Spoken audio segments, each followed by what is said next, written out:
These boys messed with the wrong man's granddaughter. At a birthday party, they intoxicated the girl and assaulted her. Seeing this, her grandfather lost his mind, grabbed an axe, and left the door in a rage. He was going to chop up those three beasts. Seeing this kind and friendly man overwhelmed by anger, his police neighbor rushed over and asked what had happened. He told him everything.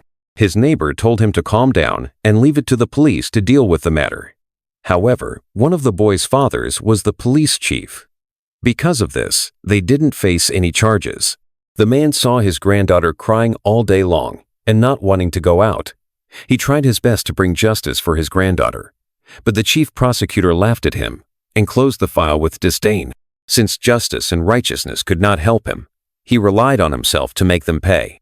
He then went to the bank and sold his old house in the countryside, which was about to be demolished, to get $5,000. Then he bought a sniper rifle from a local arms dealer. He looked out the window and saw the three scums' house across the street.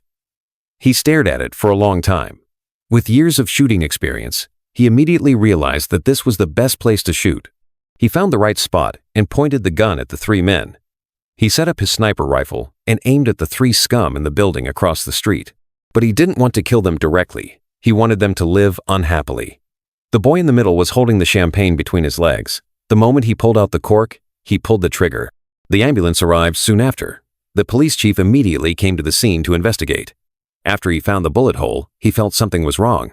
But others said it was an accident, caused by a sudden explosion of a bottle while opening champagne.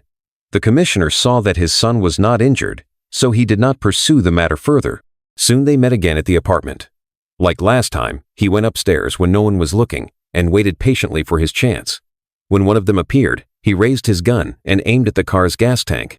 As he fired his shot, the entire car was instantly surrounded by fire. The man escaped at the critical moment, but he caught his lower body on fire. The pain was excruciating.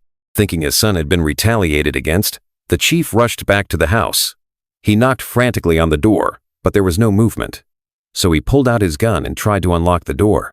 At the same time, a bullet was fired from inside the house. It turned out that his son, Mike, was in shock and had lost his mind. He thought it was the man who came to seek revenge, so he opened fire uncontrollably. One day, when Ivan came home, he heard the familiar sound of singing. The girl was finally willing to let go of her pain and start a new life after her grandfather's efforts. While he was listening to the song outside the door, he could not stop shedding tears.